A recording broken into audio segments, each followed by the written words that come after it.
Ahí está. A ustedes les tiene que aparecer algún simbolito de que se está grabando. No sé, ¿sí? Bien, perfecto. Bueno, hecho el procedimiento del consentimiento informado para la grabación de la clase, eh, digamos, vamos a empezar con eso. Eh, a ver, hasta aquí ustedes estuvieron viéndome en videos estáticos y estuvieron viendo más o menos lo siguiente. La idea es lo siguiente, la idea principal es esta. En la historia del pensamiento político y de la teoría política hay un montón, un conjunto de doctrinas, si quieren llamarlas en forma muy laxa, ideologías que se han sucedido en el tiempo, que no siempre han sido una detrás de la otra, sino que han existido y han competido, y que han competido por, digamos, por la hegemonía, por el predominio, expresando intereses de clase, digamos, todas esas cosas ya las sabemos, es decir, las teorías, ustedes, futuras sociólogas, sociólogos, saben que eso es así, entonces no es algo que yo tenga que decirle, digamos, a dónde vamos a colocar el mundo de las ideas y de las teorías, ustedes ya saben a dónde pertenece eso, ¿sí? Entonces no voy a repetir lo obvio. Ahora, lo cierto es que eh, por lo menos desde el siglo XVIII en adelante, que es el periodo de tiempo que a nosotros nos toca para teoría 1, porque ustedes para teoría 2, porque en teoría 1 ustedes más o menos terminan, digamos, con los pensadores del siglo XVIII, con Rousseau, creo que es el último que alcanzan a ver, no sé si alcanzan a ver Rousseau algo, y si no, con pensadores del siglo XVII como Hobbes y Locke, ¿sí? Entonces, bueno, la idea es tomar desde el siglo XVIII en adelante algunas de las principales corrientes del pensamiento político. Sin lugar a dudas, la más exitosa de todas las corrientes políticas desde el siglo XVIII en adelante y hasta nuestros días es el liberalismo, en sus más diversas formas. Es decir, vivimos en un mundo que está regulado por el liberalismo político, el liberalismo económico, ¿sí? Ustedes me dirán, sí, es el capitalismo. Ok, fantástico. Pero el capitalismo es el modo de producción, ¿sí? Que se expresa luego en términos ideológicos como liberalismo político, liberalismo económico, etc. Ahora, y acá es donde me gusta empezar a complejizar la cuestión. No hay un único liberalismo, hay muchos liberalismos. Ha habido a lo largo del tiempo muchas variaciones del liberalismo y hay hoy en día, compitiendo entre sí, diversas formas del liberalismo. El liberalismo tiene su derecha, tiene su centro y tiene su izquierda, si lo quieren poner en esos términos, ¿sí? Y el liberalismo ha competido a lo largo de su historia, y por eso lo tomo como eje, no porque yo sea un partidario del liberalismo, sino porque me permite moverme teóricamente a partir de las disputas teóricas que el liberalismo va teniendo hacia su interior y con otras corrientes que desafían su hegemonía. Entonces, por eso empecé con esta idea de, bueno, el liberalismo no nace del vacío, sino que nace en una disputa con otra corriente muy influyente que venía desde los tiempos de los romanos y se quieren un poquito más atrás, es decir, desde el siglo II, III antes de Cristo, y también atravesó buena parte de la Edad Media, siglo XVIII también, que fue el republicanismo. Es decir, hubo alrededor de una idea, la idea de libertad, que centro del liberalismo, no fue el liberalismo el único que reivindicó la idea de libertad. Antes hubo una tradición que duró muchos siglos, que fue el republicanismo, que pensó a la libertad como una cuestión de no interferencia, de no dominación. Es decir, ser libre en términos republicanos era no ser esclavo, era no ser dominado, dominada arbitrariamente por otro. Ese era el núcleo del pensamiento republicano durante mucho tiempo. Por eso era un pensamiento emancipatorio. El republicanismo llevó a las revoluciones en contra de los monarcas absolutos, la revolución inglesa, digamos, de 1688, sobre la que teorizó Locke, la Revolución Francesa fue una revolución republicana en términos de, digamos, de oponerse a la monarquía absoluta y al poder arbitrario de un monarca que pensaba que tenía derecho a gobernar sobre sus súbditos como se le antojara, digamos, sin otra ley que su capricho. Las propias revoluciones de la independencia en América Latina fueron revoluciones no tan liberales, sino más bien republicanas, es decir, en contra de los reyes absolutos, en contra de la monarquía española, ¿sí? Por eso somos una república, finalmente, ¿no? Es decir, no somos la democracia argentina, somos la República Argentina. Entonces, precisamente la idea de autogobierno individual y la idea de autogobierno como pueblo es central para el republicanismo, ¿sí? Ahora, a partir del siglo XVIII empieza a surgir, digamos, con el utilitarismo y con, digamos, con una concepción ya mucho más profunda del individualismo, digamos, en términos filosóficos y antropológicos, empieza a surgir el liberalismo que vamos a llamar clásico, y que es el que dice, bueno, no alcanza con, digamos, con no ser dominado no alcanza, la libertad tiene que ser mucho más amplia todavía. ¿Sí? La libertad tiene que ser con que nadie se meta con mi esfera personal, es decir, que cada individuo es absolutamente inviolable y está protegido por un conjunto de derechos, que la libertad consiste en que nadie pueda interferir con mi vida sin mi consentimiento. ¿Sí? Fíjense, los republicanos, libertad como no dominación, que otro no me domine arbitrariamente, ¿sí? Que si me va a dominar o si va a interferir con mi vida, tiene que ser con mi autorización previa, tiene que tener poder suficiente para hacerlo, un poder generado y autorizado por mí. En cambio, el liberal dice directamente, nadie tiene ningún derecho a interferir con mi vida. ¿Sí? La interferencia es fundamental, aunque quizá tenga poder de dominarme en algún momento, pero mientras no me interfiera, está todo bien. ¿Sí? Esa es una diferencia importante que yo quería marcar en la primera clase. Ustedes la escucharon, ya leyeron el texto de Pettit, que es muy interesante. Luego, a este primer liberalismo se le añade una teoría moral, que es la del utilitarismo. Cuando decimos una teoría moral, nos estamos refiriendo a una teoría que trata de distinguir lo bueno de lo malo, de lo justo, de lo injusto, de lo correcto y de lo incorrecto. ¿Sí? Una teoría moral siempre acompaña a una teoría política. ¿Mm? Porque las cosas que se pueden determinar como correctas o incorrectas a escala individual también se pueden pensar como correctas o incorrectas a escala colectiva, o a escala del Estado. Lo que se puede pensar como justo o injusto a escala individual se puede extender a una mayor escala. Y el utilitarismo es una teoría moral, en principio, que luego se transforma en una teoría política. El utilitarismo, ustedes ya lo leyeron y ya me escucharon decirlo, pero dice básicamente que solamente hay dos amos que gobiernan digamos, nuestras conductas, el placer y el dolor. No hay nada más que eso. Y la única conducta correcta es aquella que busca aumentar el placer. Y la conducta incorrecta es la que busca aumentar el dolor. O la conducta correcta, para decirlo en forma negativa, es evitar el dolor, ¿sí? O, digamos, impedir que no pueda obtener el placer. Pero la idea es tratar de tener el mayor placer posible o evitar el mayor dolor. Lo correcto, lo placentero, ¿sí? Está asociado a lo bueno en el utilitarismo y el dolor o lo displacentero está asociado a lo malo y a lo incorrecto. Todo lo que yo haga, y acá hay un concepto importante que hay que tenerlo porque nos va a importar a lo largo de toda la materia, es una cosa que Perdón, se pero ¿te llama... puedo interrumpir un segundo? Sí, por supuesto. Ayelen mandó de nuevo y está pidiendo que lo aceptes. Que la Sí, aceptes.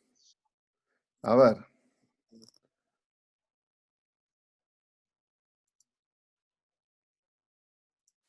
Sí, tengo dos Ayelen que me aparecieron ahí, las acepté a las dos. Se ve que se creó otra Ah, dale. cuenta. A ver. Bueno, Gracias. Muchas gracias. bueno. Hola, Ayelen. Ayelen. Yo tengo una Ayelen y una Juliana Ailén. ¿Quién es Juliana? Ah, Juli también es compañera nuestra. Juliana también es compañera, profe. Y el apellido de Juliana es, pues no los tengo todavía. Juliana Mancilla. Sí, bien. Hola, Ayelen, ¿me escuchás? Hola, Ayelen, ¿me escuchás? No. Juliana, ¿me escuchás? No.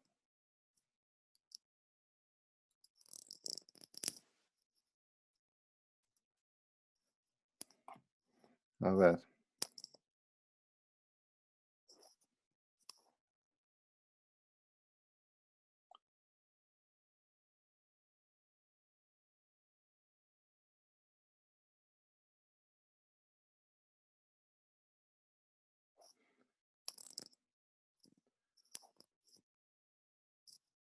Ayelen, si me escuchás, haceme un pulgar arriba.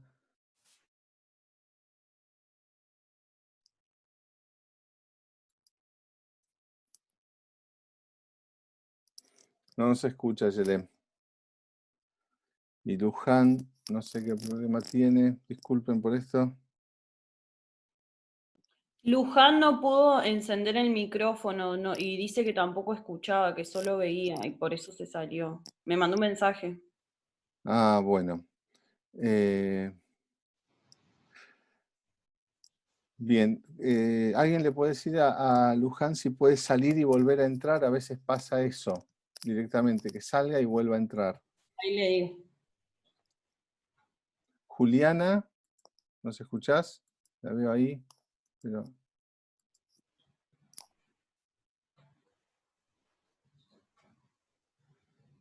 Disculpen estas desprolijidades, pero vamos a tratar de acomodarnos lo mejor posible.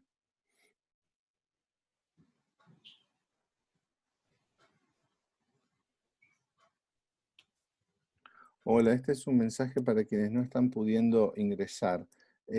Traten de ver las configuraciones y los permisos. A veces cuando se está por entrar a la sala, el sistema pide si uno autoriza o no utilizar el micrófono y la cámara, ¿sí? Y si no lo logran, salgan y vuelvan a entrar en algún momento. A veces, por algún motivo que desconozco, las cuestiones empiezan a funcionar mejor.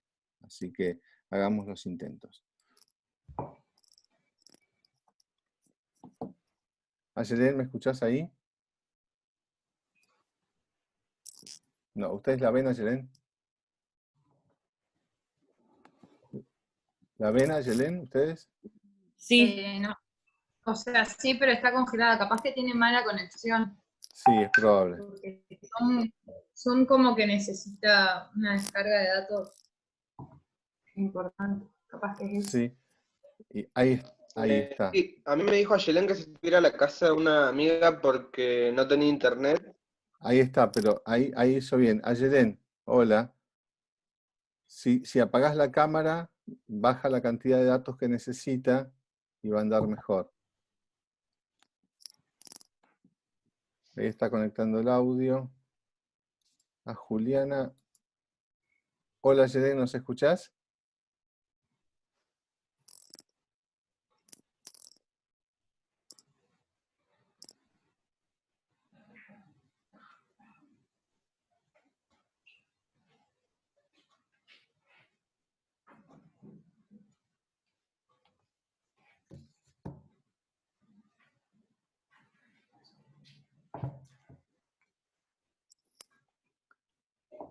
Ayelen, si me escuchás, a ver, se fue Juanjo. Oli. Ayelen, ¿me escuchás? Si me escuchás, ¿me das un ok? Juanjo me dice que ya vuelve. Bien. Acá estoy admitiendo más gente. ¿Me escuchás, Yelén? ¿Me das un pulgar arriba si me escuchás?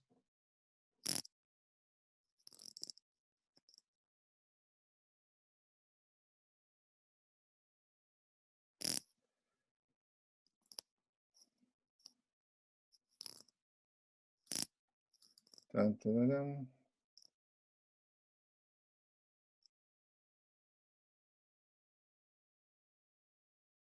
No se conectó el audio.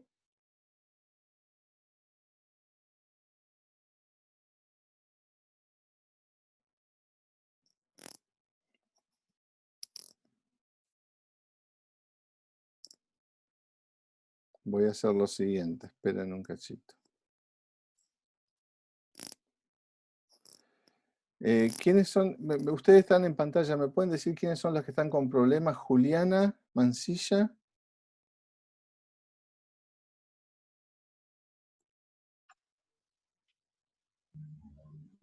El de Motorola me parece que es Luján.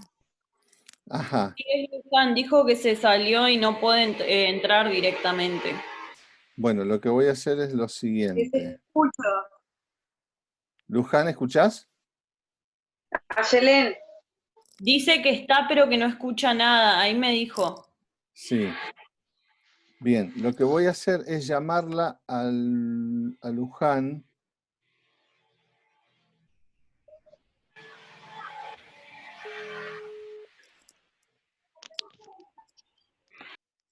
Y las voy a llamar por WhatsApp a ellas y las voy a dejar escuchando la clase por WhatsApp.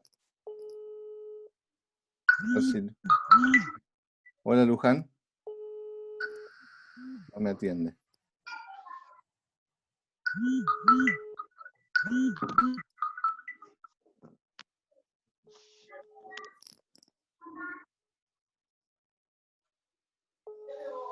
los escucho. ¿Ustedes me escuchan? ¿Quién habla? Sí.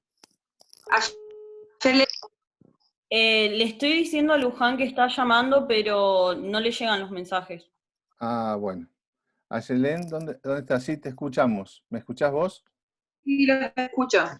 Ah, bueno, si querés apagar la cámara y no vas a tener tanto problema con los datos.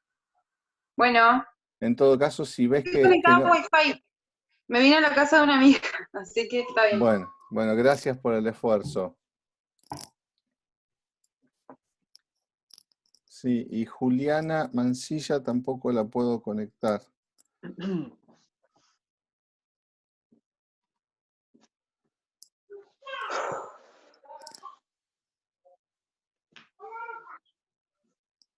A ver si me responde.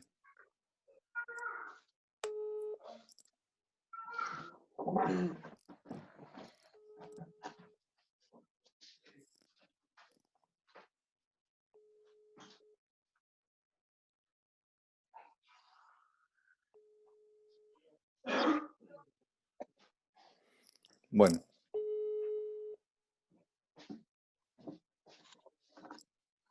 Pues vamos a seguir con quienes estamos y después vemos de dejar la clase grabada y bueno, esto va a pasar lamentablemente. Les pido disculpas y después díganle a las compañeras, a los compañeros que les pido disculpas por esto, pero bueno, son las dificultades que tenemos. Igual la clase queda grabada y la van a poder ver. ¿Dónde estaba? ¿Con el utilitarismo? ¿Sí? ¿Está por ahí? Bien, eso. Estaba hablando sobre la teoría Sí, moral. exactamente. El utilitarismo es una teoría moral que se va a unir al liberalismo y en la figura, digamos, el utilitarismo clásico lo va a formular este personaje Jeremy Bentham, de quien ustedes escucharon la clase, él va a generar esos 2 o 3 ideas fundamentales. El placer y el dolor como los 2 grandes motores de la acción. Lo correcto es buscar lo placentero, lo agradable. Entonces lo bueno y lo placentero se equivalen y cualquier cosa que yo haga para obtener placer está bien y cualquier cosa que yo haga, digamos, en vistas a generar dolor a mí mismo o a otros está mal, ¿sí? Y cuando eso yo lo traslado a escala social, las políticas tendrían que ser agregativas, es decir, una buena política es la que produce el mayor bienestar del mayor número, ¿sí? O el mayor placer del mayor número, ¿sí? Si puedo lograr que una sociedad, y acá aparece la idea de placer como felicidad, ¿sí? Si yo puedo lograr que una sociedad sea lo más feliz posible, ¿sí? Entonces estoy en el buen camino. No importa las políticas que yo adopte para hacerlo. ¿Por qué? Porque el utilitarismo, y acá había una palabra, un concepto importantísimo, es consecuencialista. Al utilitarismo le importan las consecuencias y no los medios. Entonces, cualquier cosa que se pueda hacer para que yo tenga el mayor número de personas siendo más feliz, ¿sí? Entonces está bien, aunque para eso tenga que sacrificar y volver muy infelices a un pequeño número de personas. ¿Sí? ¿Se entiende? Eso es la lógica costo-beneficio que tienen las políticas utilitaristas. Yo puedo sacrificar a un grupo entero, ¿sí? Con tal de lograr de que una gran mayoría tenga, ¿sí? La mayor felicidad posible. ¿Sí? Entonces, digamos, el utilitarismo tiene esos problemas, aunque al principio parece una doctrina aceptable, interesante. A favor del utilitarismo voy a decir una cosa, otras cosas ya las leyeron los textos de Gargarella y demás. Poniéndolo en contexto al utilitarismo, cuando Bentham dice, bueno, lo que importa es el placer y el dolor, lo que importa es lo que cada uno de los individuos, digamos, experimenta, percibe o vive. ¿Contra quién está discutiendo Bentham? Porque hoy nos parece un pensamiento hasta reaccionario, ¿sí? Pero Bentham estaba discutiendo con las clases aristocráticas de Inglaterra del siglo XVIII, estaba discutiendo con los nobles. Y los nobles decían, el placer, ¿sí? Es cosa de nobles. Para la gente común, para el pueblo, ¿sí? Es el trabajo y el sufrimiento. ¿Sí? Los únicos que tenemos derecho a una buena vida, ¿sí? Aunque no hablaban en términos de derechos, somos los nobles, los dueños de tierra, los dueños de campo, los dueños de ganado, los dueños... Y había una jerarquía de placeres, es decir, los placeres de ir a la ópera, de tomar vinos caros o de vestirse con ropas, digamos, exquisitas, ¿sí? Esos eran vistos como placeres superiores, y después tomar cerveza en un pub y comer un pan de centeno, ¿sí? Con un pedazo de queso, eran vistos como cosas despreciables. Bentham va a decir, no, miren, el placer que un trabajador, un campesino obtiene tomándose una cerveza y comiéndose un pan de centeno con queso mientras canta en un bar, ¿sí? Es tan importante y vale tanto como el placer de un señor aristócrata, ¿sí? Que baila el minué con unas señoras vestidas con, no sé, con sedas y con joyas, ¿sí? Por lo tanto, en ese sentido, el utilitarismo es muy plebeyo, en el sentido que dice de que las preferencias y los placeres y los displaceres de todas las personas valen exactamente lo mismo. Es decir, el noble vale lo mismo que el campesino, el noble vale lo mismo que el trabajador industrial, o la trabajadora industrial, había muchas, niños también ya a principios de la revolución industrial. En ese sentido, digamos, el utilitarismo es interesante porque disputa con el refinamiento y la exclusividad de la aristocracia. ¿Se entiende? Las derivaciones que tiene luego son un poco más complicadas, precisamente por esto que les decía. ¿Sí? Lo que importa es la mayor cantidad de felicidad posible sin importar cómo se distribuye la felicidad. Llevando la situación al extremo absurdo, ¿sí? Hay algunos individuos a los que se los conoce como los magos del utilitarismo, es decir, son personas que pueden transformar pocos recursos en mucha felicidad. Es decir, personas que con pocas cosas son muy felices, ¿sí? Y otras personas que para ser felices necesitan muchísimas cosas. Entonces vos podrías poner una sociedad de 10 personas, ¿sí? En esa sociedad de 10 personas, de las cuales 9 convierte en pocos recursos en mucha felicidad, alcanzarías con darle un vaso de agua, ¿sí? Y un pedazo de pan. Por un vaso de agua y un pedazo de pan serían muy felices. Mientras que hay una de los 10, ¿sí? Que no, que necesita pizza, cerveza, más cerveza, vodka, whisky, música y no sé cuántas cosas más para alcanzar el mismo nivel de felicidad que los otros. Entonces, para alcanzar el máximo nivel de felicidad de esa sociedad de 10, vos tendrías que hacer exactamente eso. Darle más al que más requiere, al que más exige, y darle menos a aquel que alcanza mayor felicidad con menos cosas, ¿sí? En términos políticos, eso a veces se puede traducir en que con darle unas pocas cosas a los más necesitados, estos alcanzan el mayor umbral de felicidad posible. Mientras que a los más ricos nunca los vas a terminar de saciar porque no van a ser suficientemente felices por más que le des todo lo que ellos quieren, ¿sí? Ese es un problema que tiene la mirada utilitaria, ¿sí? De la sociedad. Ustedes lo vieron en economía respecto del problema de la utilidad marginal. No sé si recuerdan alguna de las lecciones de economía en algún momento, ¿sí? Así como existe la productividad marginal, está la utilidad marginal. Esto tiene que ver con eso. Muy bien. El utilitarismo siguió siendo una teoría dominante en... Juliana, Ailén, no sé si me escucha. Bueno. El utilitarismo siguió siendo una teoría muy influyente, incluso sigue siendo hoy, digamos, una teoría aceptada en el mundo académico, y como alguien, ¿quién fue que me mandó? Lucía, Lucía, vos me mandaste algo que habías leído del gobernador de Texas, ¿sí? Haciendo un cálculo costo-beneficio respecto del sí. coronavirus, y lo leyó correctamente en términos, digamos, utilitarios, ¿no? Es decir, bueno, estamos haciendo un cálculo costo-beneficio, y en función de eso tomamos las decisiones políticas, ¿sí? Bueno, contra el utilitarismo se va a plantear ya a principios de los años 70 una de las teorías que es quizá la teoría más influyente de los últimos 50 años. Es decir, está acá.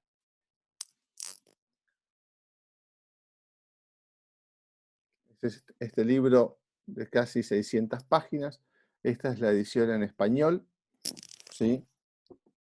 Esta es la edición en inglés, libro escrito en 1971, Teoría de la Justicia, y el autor de este señor, John Rawls. En la teoría política de nuestros días, ¿sí? Se dice más o menos lo siguiente. Vos podés estar, digamos, a favor o en contra de Rawls. Lo que no podés hacer es ignorarlo. Es decir, toda la teoría política, digamos, que se pensó después de 1971 tiene que ver básicamente con estar en contra o a favor de Rawls, o girando en torno a las discusiones que Rawls vino a proponer a partir de ese libro, ¿sí? Por eso se lo toma siempre como un eje a partir del cual se pueden discutir una serie de cuestiones. Es decir, fue un libro interesante porque en los años 50, en los años de posguerra, y ustedes lo habrán visto en otras materias, en los años 50, en los años 60, la teoría política fue dada por muerta. Es decir, aparecieron muchas otras disciplinas, ¿sí? Sobre todo la filosofía ganó mucho terreno, la sociología ganó mucho terreno. En Estados Unidos, la sociología funcionalista, ustedes han estudiado seguramente a un autor que se llama Talcott Parsons, no sé si les suena. Funcionalismo de posguerra, ¿sí? Talcott Parsons. Perdón, profe, Parson es el que hablaba de tipo de una familia ideal, algo de eso, ¿no? Parsons es la teoría de los sistemas y de los subsistemas, ¿sí? Por eso es el funcionalismo. Y básicamente lo que dice Parsons es que los sistemas y los subsistemas tienden a equilibrarse naturalmente, y esto lo dice en función con las rebeldías de los años 50. Hay una película que yo diría que es parsoniana, que se llama Rebelde sin causa, una película que fue muy famosa, protagonizada por James Dean, donde hay un grupo de jóvenes rebeldes con camperas negras y qué sé yo, y se hacen medio los bandiditos, ¿sí? ¿Qué pasa? ¿Qué dice Parsons? No se preocupen por las conductas desviadas, entre comillas, porque el sistema finalmente las absorbe. Es decir, los subsistemas que se rebelan contra, digamos, el orden, finalmente el orden termina absorbiéndolos, ¿sí? Y pasó, por ejemplo, con la cultura del rap, con la cultura del crack, con muchas subculturas y tribus urbanas que finalmente el propio capitalismo las convirtió en mercancías. Es decir, lo que al principio fue rebeldía terminó siendo moda, ¿sí? Entonces, la teoría parsoniana, digamos, para decirlo en rasgos muy rápidos, tenía que ver con eso. Bueno, pero digo, la sociología funcionalista, la economía neoliberal que empieza empieza durante la Segunda Guerra Mundial. El primer gran texto del neoliberalismo, que es El camino de la servidumbre de Hayek, es de 1944. Ustedes habrán escuchado hablar que el neoliberalismo triunfa en los años 70. Sí, triunfa en los años 70, empieza a triunfar en los años 70, pero como teoría empieza a diseñarse en los años 40. Y los neoliberales están todos los años 40, 50, 60, dando batalla teórica. Digamos, no es que de un día para otro el neoliberalismo triunfó. Les llevó 30 años de trabajo teórico y político para imponer sus ideas. ¿Sí? Por eso yo siempre marco Camino de la servidumbre, que es el texto fundamental de Friedrich Hayek, es de 1944. ¿Sí? Entonces, cuando el neoliberalismo está por empezar a triunfar, a principios de los años 70, ¿sí?, aparece un libro como el de John Rawls, ¿sí?, que es completamente anti-neoliberal. Los neoliberales tenían y tienen como dos, por ahora los voy a llamar neoliberales, después vamos a llamarlos libertaristas, ¿ok? Cuando veamos otra rama del liberalismo, ¿sí?, que en nuestro país tiene como un gran exponente a Javier Milei. ¿Lo han escuchado a Milei en la tele? ¿Lo escucharon? Atentis con Milei. Milei no es un caído del catre.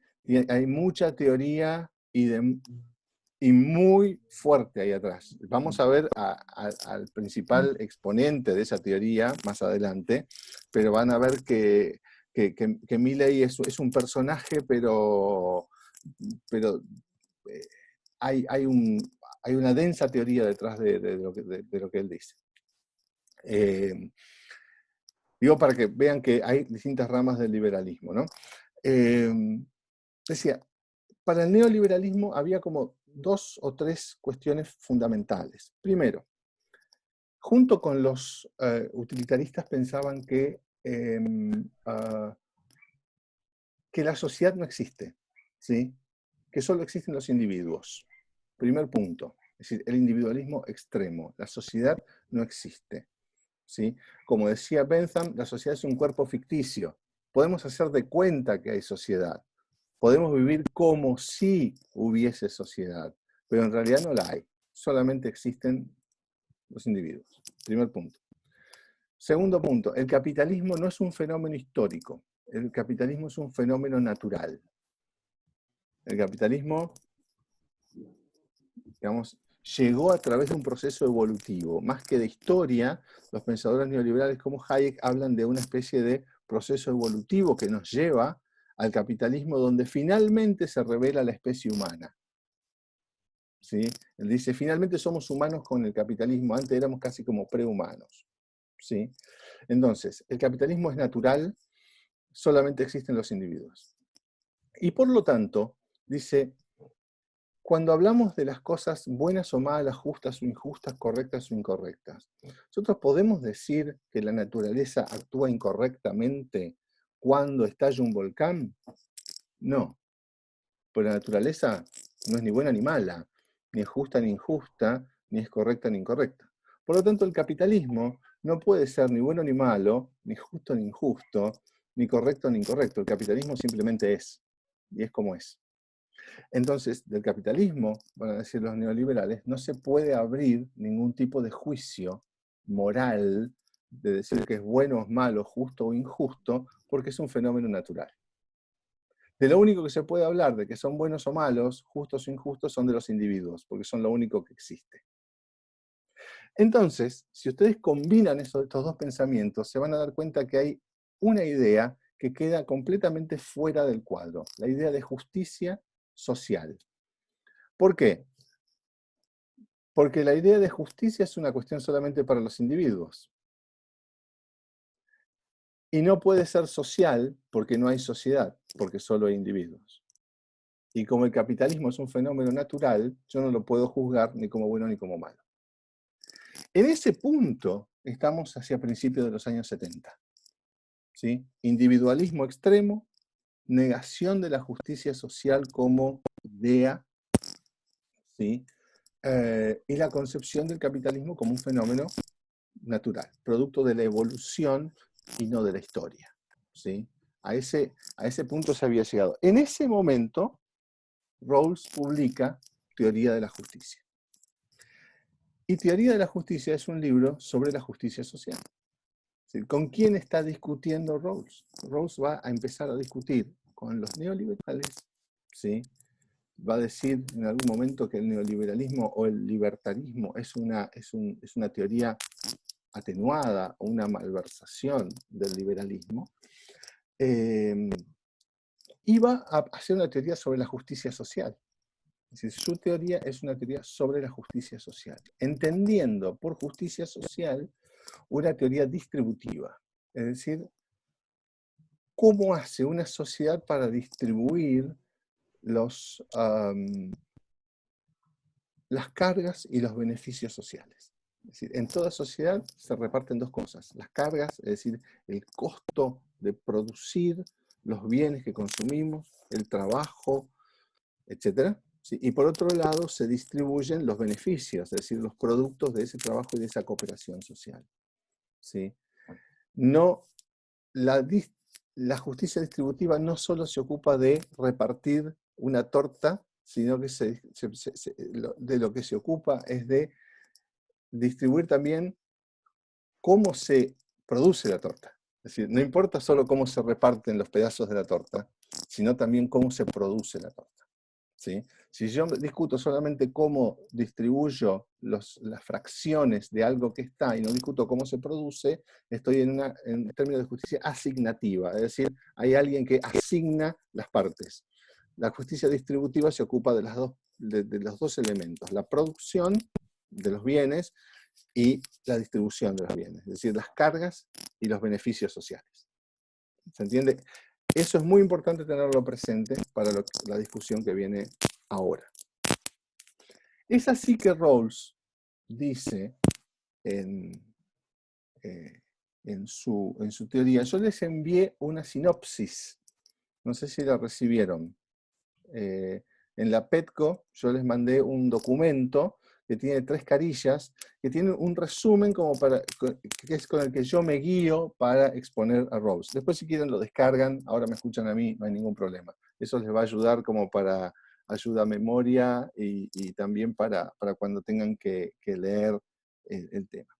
¿Qué es lo que quiere hacer John Rawls? Una teoría sobre la justicia distributiva en las sociedades contemporáneas y establecer un conjunto de principios o reglas de juego para que podamos decir que una sociedad es justa. Nada más y nada menos que eso. Es una gran teoría en el sentido, no de porque sea buena, sino porque es una teoría completa y sistemática que intenta decir, digamos, bueno, esto es una sociedad justa o esta es mi idea de cómo una sociedad podría ser considerada justa. Para eso, miren cómo define Rawls la justicia social. Rawls define, estoy perdiendo a quién.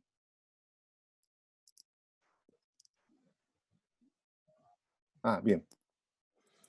¿Me escuchan todos? Un pulgar porque yo sigo hablando.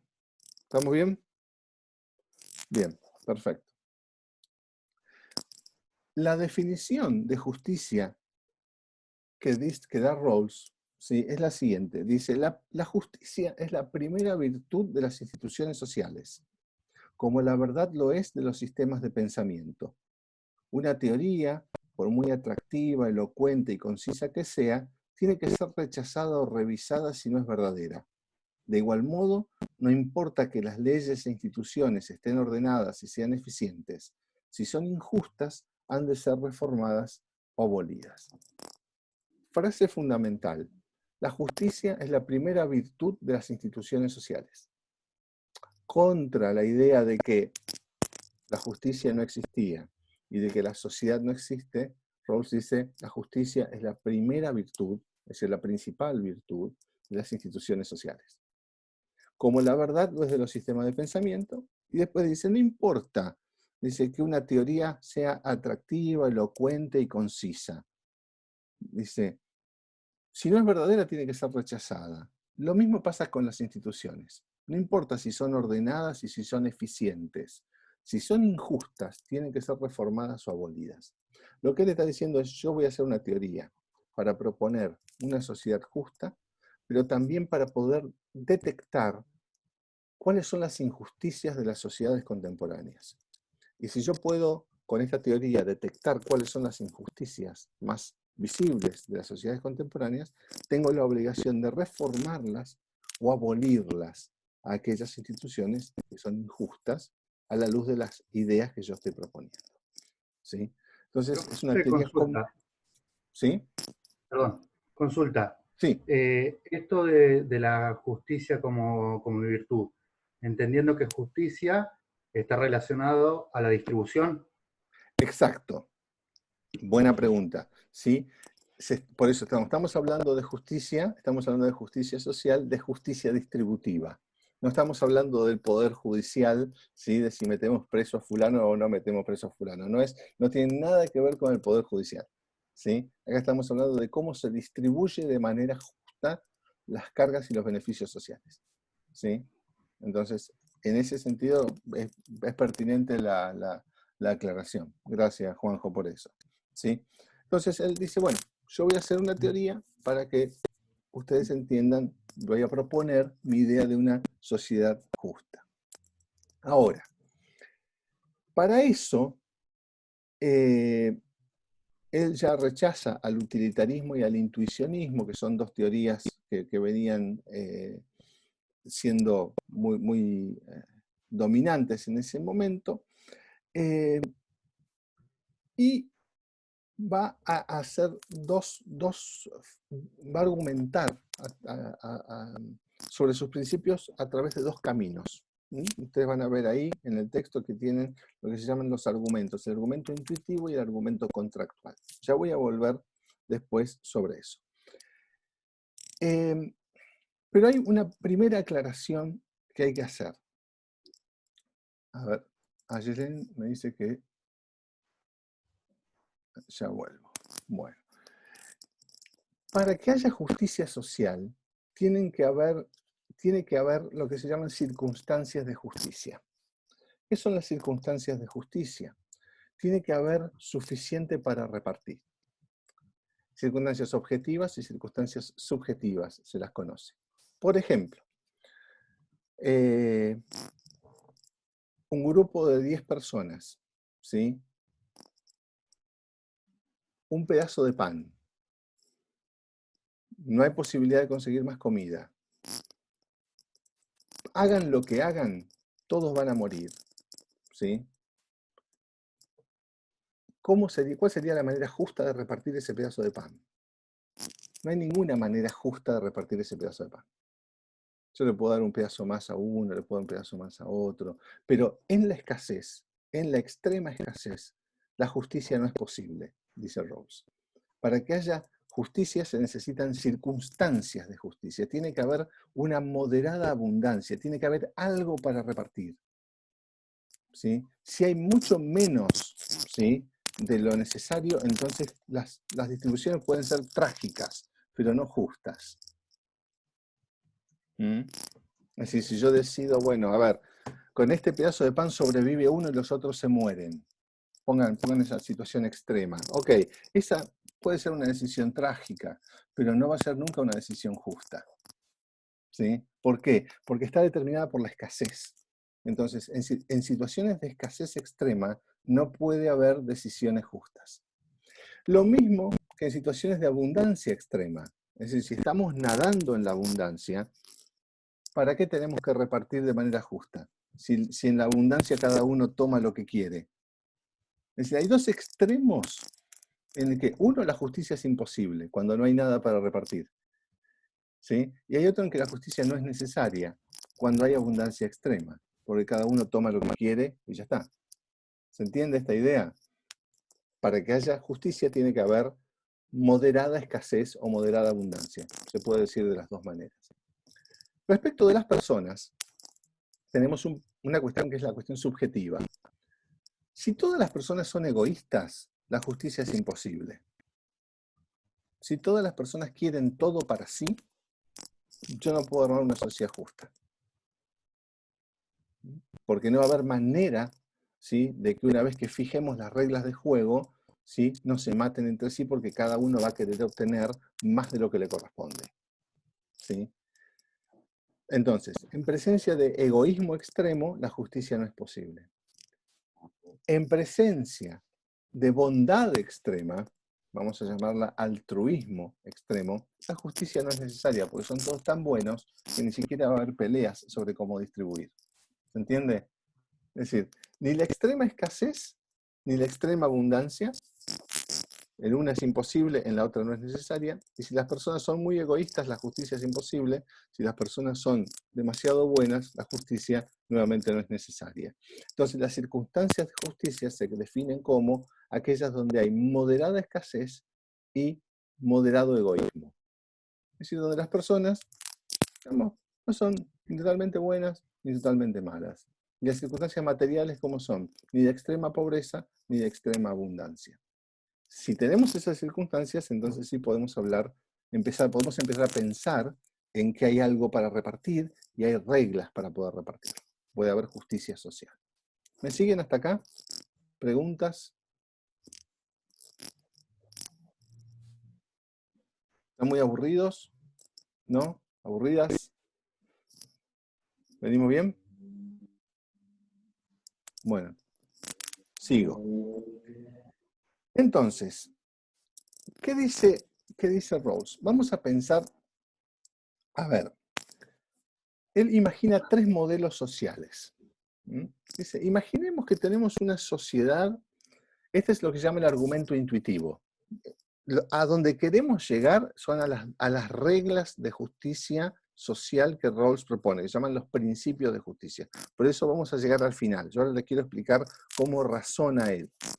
Dice, imaginemos lo siguiente, imaginemos una sociedad donde no hay discriminación por sexo, por género, por raza, por edad, no hay nada. Es decir, hay lo que se llama igualdad formal de oportunidades, ¿sí? Y al mismo tiempo, lo que más nos importa es que sea una sociedad eficiente, es decir, que produzca la mayor riqueza posible. Es decir, igualdad de oportunidades formal y eficiencia. ¿Qué pasa si tenemos esa sociedad? Juntamos a un grupo de personas y decimos, miren, no hay ningún límite. Acá el único límite es el cielo. Compitan entre ustedes y hagan de esta sociedad la sociedad más rica que se imaginen. Nos dice, ¿qué va a pasar ahí? Ahí va a pasar que algunos nacieron pobres, otros nacieron ricos, algunos nacieron sanos, otros nacieron enfermos. Algunos nacieron muy inteligentes, otros nacieron no muy inteligentes. Es decir, hay circunstancias sociales, ¿sí?, en el punto de partida que va a hacer que el punto de llegada, ¿sí?, también sea completamente desigual. Eso es lo que se llama la sociedad de la libertad natural.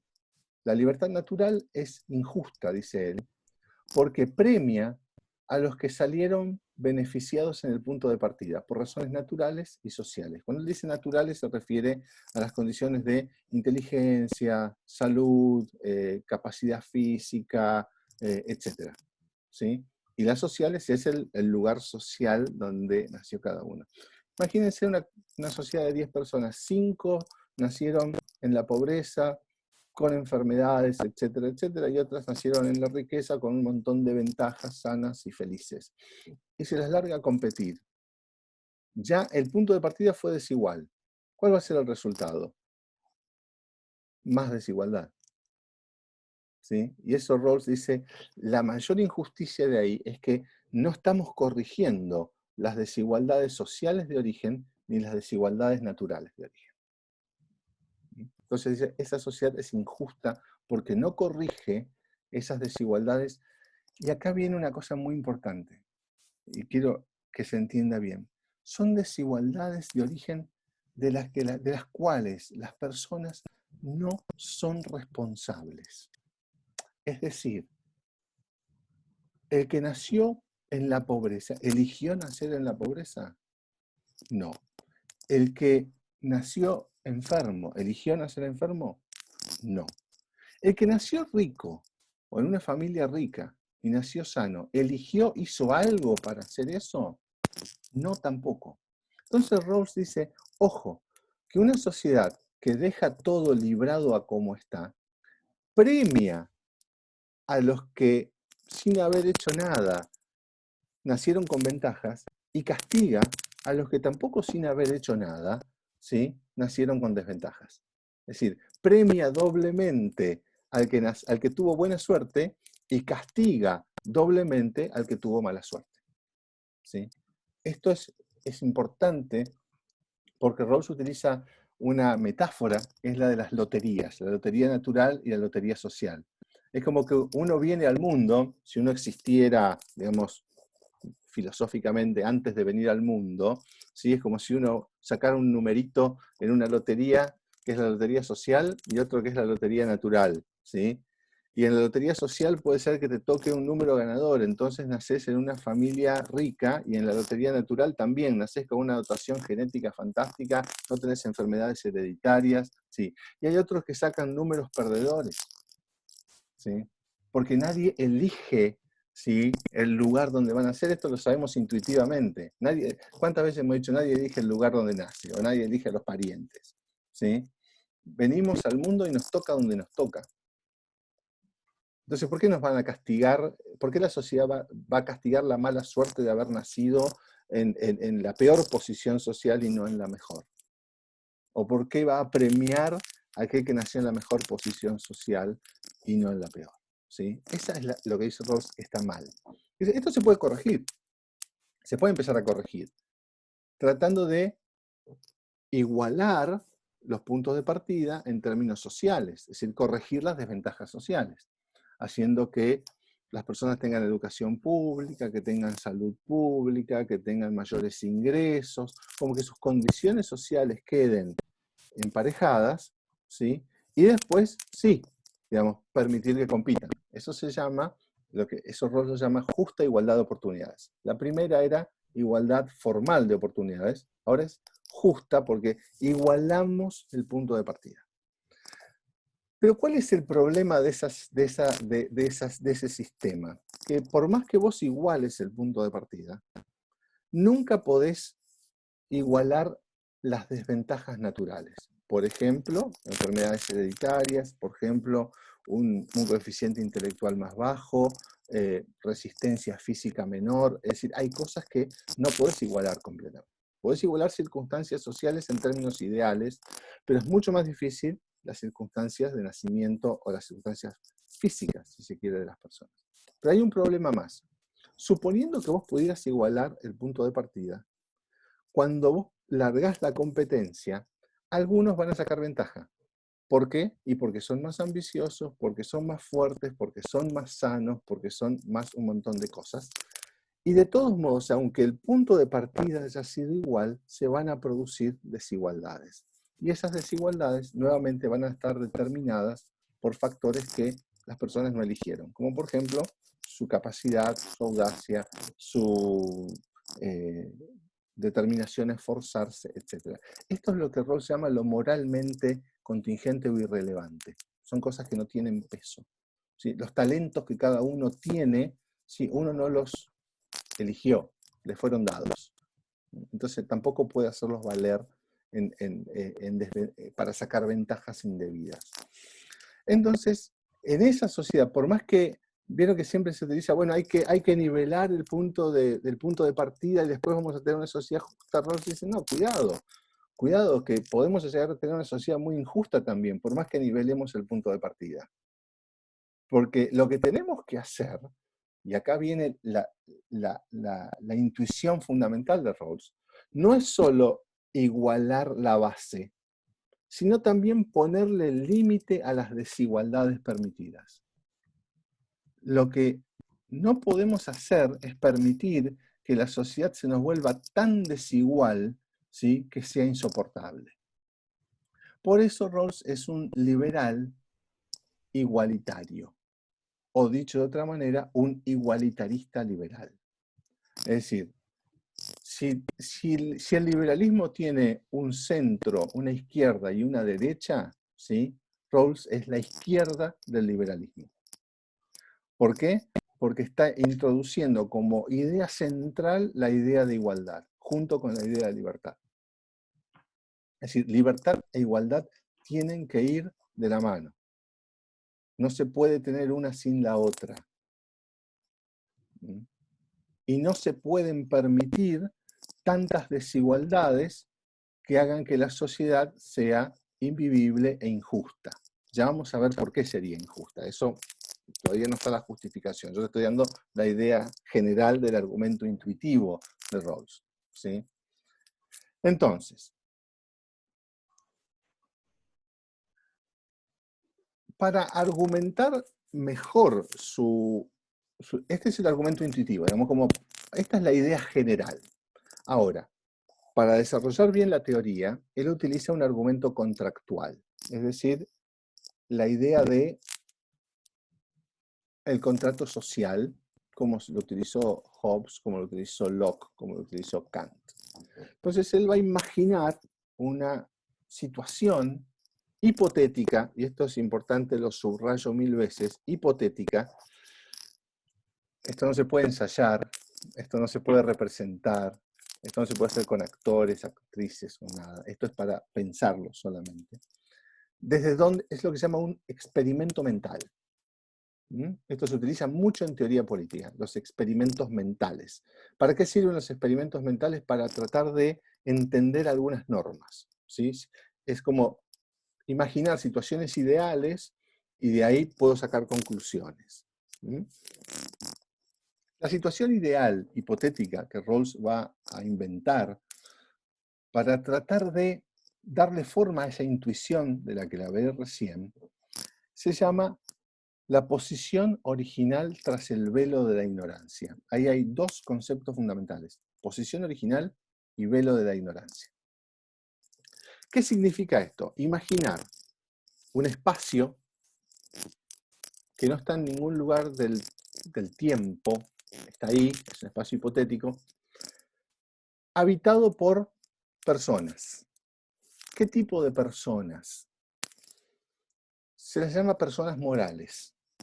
No lo habitan seres humanos de carne y hueso. Los habitan personas morales. Es decir, son sujetos, sujetas, sujetes. Pónganle ustedes lo que quieran y van a ver que esto ni siquiera importa.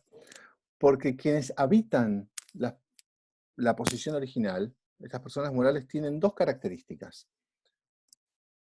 Tienen una concepción del bien, es decir, pueden pensar sobre lo bueno y lo malo, pero no saben qué es lo bueno y qué es lo malo. Tienen la capacidad de pensarlo, pero no saben qué es. Y tienen un sentido de la justicia, es decir, pueden pensar en que algo es justo e injusto, pero no saben qué es lo justo y qué es lo injusto. Están ahí para decidirlo. ¿Sí? Son racionales, son iguales, no son egoístas,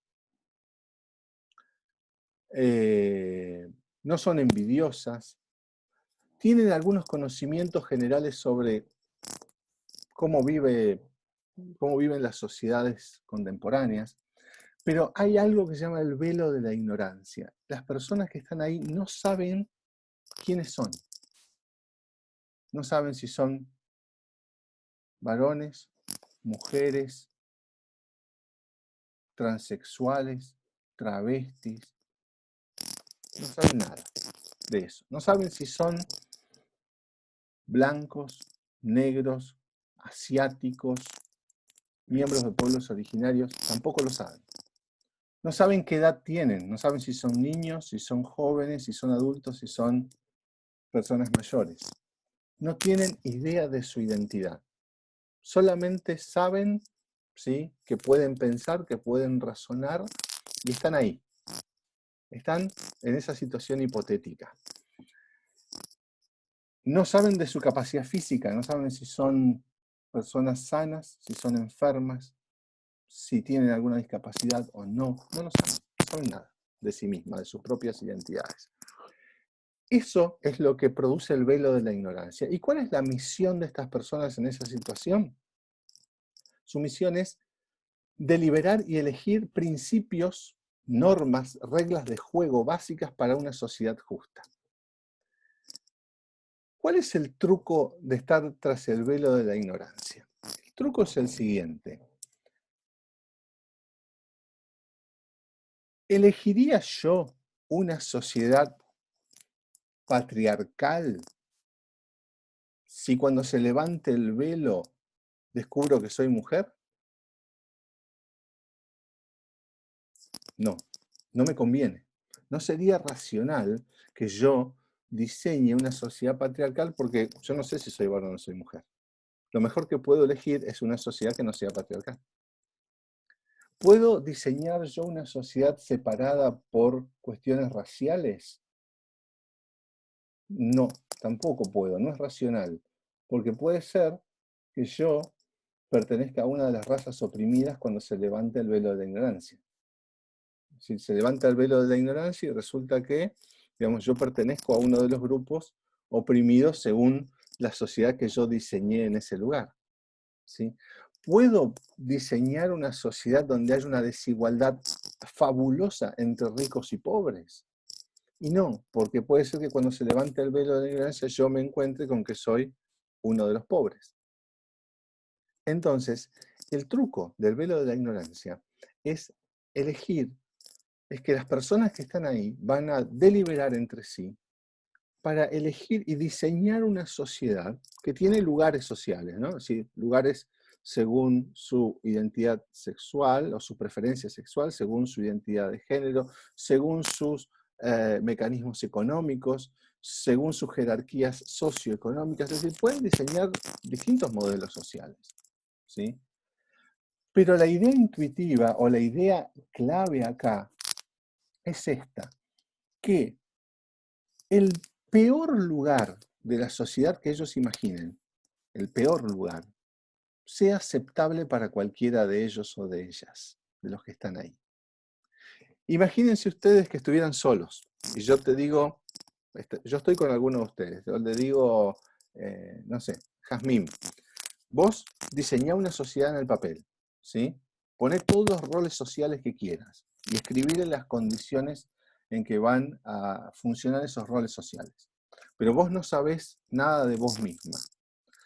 Yo soy tu peor enemigo. Entonces, cuando vos termines de diseñar esa sociedad, yo voy a elegir para vos uno de esos lugares. ¿Vos elegirías una sociedad donde haya un lugar que vos no pudieras aceptar? No. Porque yo voy a elegir para vos el peor lugar posible, porque soy tu enemigo. Entonces vos vas a diseñar una sociedad donde el peor lugar de esa sociedad resulta aceptable para vos. ¿Se entiende cuál es la lógica del velo de la ignorancia? ¿Sí? Vamos a diseñar una sociedad donde, como no sabemos quiénes somos, si nos toca ser discapacitados, que el lugar de los discapacitados sea aceptable. Que si nos toca ser de un grupo que habitualmente es minoritario, ¿sí?, ese grupo viva en condiciones que nos resulten aceptables. Es decir, ese es el truco de estar detrás del velo de la ignorancia. Diseñar una sociedad donde el peor lugar posible sea aceptable para mí. Por lo tanto, va a ser una sociedad muchísimo más buena que cualquiera de las sociedades que tenemos en la actualidad, donde los lugares sociales son inhumanos e inaceptables. Y aparte uno no los acepta, simplemente nace a esos lugares. ¿Se entiende cuál es la lógica que está detrás de este razonamiento? Por eso, Rawls habla de una racionalidad, que la van a ver después de ustedes en los textos, que es la racionalidad maximin. Maximin significa maximum minimorum en latín. Esto implica que es racional elegir el mejor de los peores lugares posibles. Es decir, si yo tuviera una sociedad, a ver, esto yo tendría que graficarlo, a ver si yo puedo, lo voy a dibujar en un, a ver si puedo usar pizarra, déjenme hacer un experimento.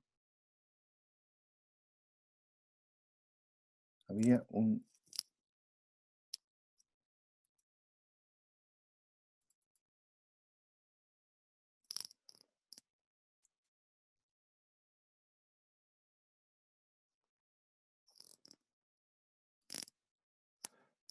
¿Pudieron ver una pizarra cuando pudieron ver una cosa en blanco? Cuando hice una cosa ahí. Bueno, sigo con eso.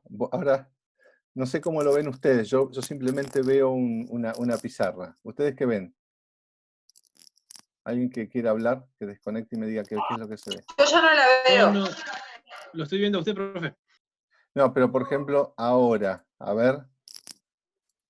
¿Ahí qué ven? Sí, ahí sí se ve, en blanco.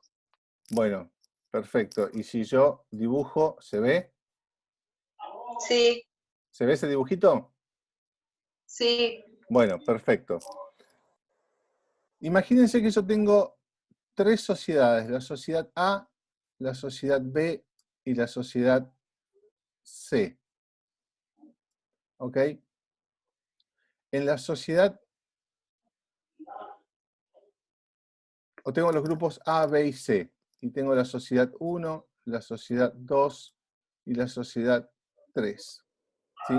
En la sociedad A tengo un grupo, tengo 10, tengo 5 y tengo 3.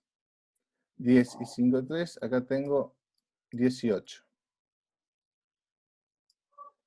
En esta sociedad tengo 9,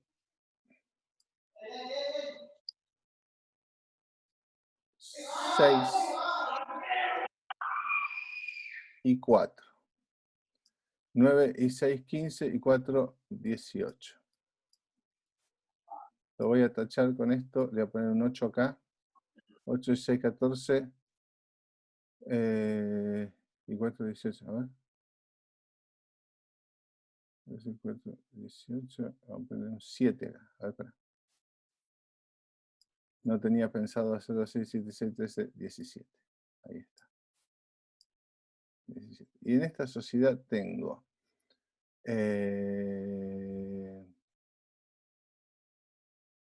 7, 6 y 2. 7, 6, 3 y 2, 15. Muy bien. Fíjense, estas son 3 sociedades. Yo sumé, este grupo tiene un nivel de, vamos a ponerle riqueza, ingresos, bienes, voy a llamarlos en general bienes, ¿sí? El primer grupo tiene 10 unidades de bienes, el otro 5, el otro 3, acá 7, 6 y 4, 7, 6 y 2. Esta sociedad, en forma agregada, si pensáramos en términos utilitarios, ¿cuál sería la sociedad más rica? La sociedad 1, la sociedad que tiene 18. ¿Sí? Pero Rawls diría, ¿en qué sociedad te gustaría vivir? Y su respuesta sería, yo quisiera vivir en la sociedad 2. ¿Por qué? Porque de los 3 peores lugares, tiene el mejor lugar posible.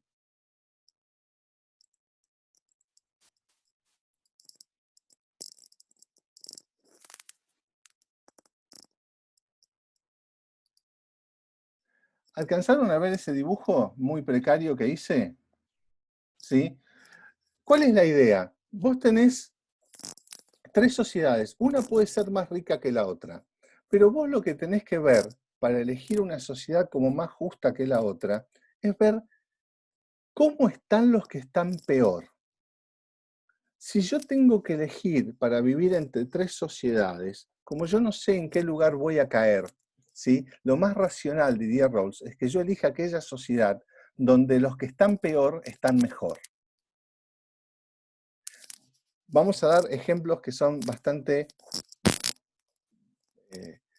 fáciles de ver. ¿Dónde preferirían vivir si les tocara ser el más pobre de los pobres o la más pobre de los pobres? ¿Sí? ¿En Suecia o en Estados Unidos? Alguien que responda y diga por qué. En Suecia. ¿Quién respondió Suecia? Lucía. Lucía, ¿por qué Suecia? Y porque igual hablando del escaso conocimiento que tengo de la realidad de Suecia, pero por lo que se sabe, digamos, tienen un tipo de economía en la que el que menos tiene, o sea, no está tan mal como el que menos tiene en Estados Unidos. Exacto. Digamos. La pobreza en Estados Unidos es extrema, digamos, gente en situación de calle, digamos. En Suecia también debe haber, pero bueno, calculo que debe ser menos. Exacto, es que es exactamente así. Ahora, ¿cuál es más rica de esas 2 sociedades? Y la estadounidense, pero hay menos distribución igualitaria, digamos, ¿no? Exactamente. La distribución es más desigual que en Suecia.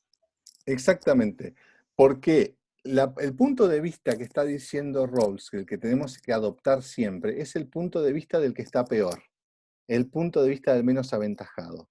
La calidad de una sociedad va a ser más justa o menos justa según cómo estén los que están peor. Esto es lo que se llama la prioridad de los menos aventajados, ¿sí? Entonces, es un punto de vista que establece Rawls para decir, bueno, en mi teoría, ¿sí?, lo que importa precisamente es ver cómo quedan los que quedan en peor posición, no simplemente ver cómo quedan los que quedan en mejor posición. Eso es fundamental para entender, digamos, la teoría de Rawls. Entonces, cuando se sale del velo de la ignorancia y las personas diseñaron una sociedad, va a ser una sociedad donde las reglas que rigen ahí hacen que las desigualdades no sean intolerables, que las desigualdades que puedan existir sean aceptables absolutamente de manera universal.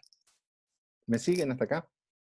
Me falta poquito, en 15 minutos redondeamos esto. Hay una pregunta, Eduardo, sí.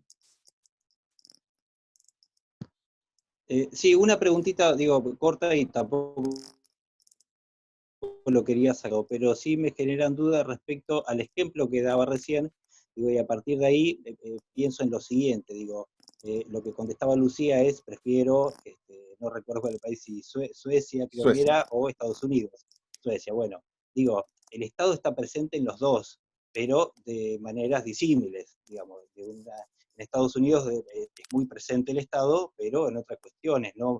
Digo, la redistribución es muy diferente, imagino, sospecho, por algunos pocos conocimientos que podemos tener, respecto a, justamente al punto en que va, digamos, los que menos tienen, qué tanto reciben del Estado en cuanto a lo más básico, las necesidades más básicas.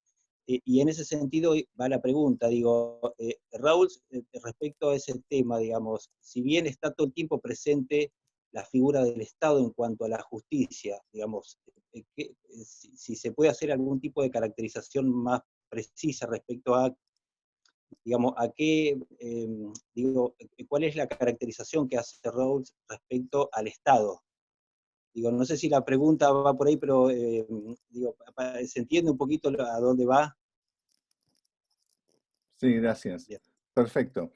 Hay una gran discusión sobre qué modelo de Estado propone Rawls. ¿Sí? En un libro tardío, en un libro del 2001, que se tradujo al castellano en el 2004, que se llama Justicia como Equidad, una reformulación, él defiende dice, hay dos sistemas sociopolíticos que más o menos estarían,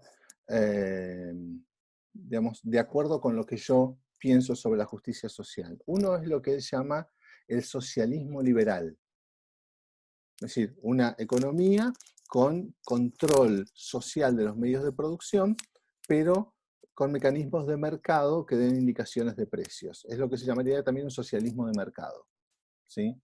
Y otro sistema que él lo llama democracia de propietarios, que es un sistema muy raro, que lo diseñó un premio Nobel de Economía inglés, James Meade, se escribe James Meade, que fue premio Nobel de Economía en 1964, y él hablaba de democracia de propietarios. ¿Qué significaba eso?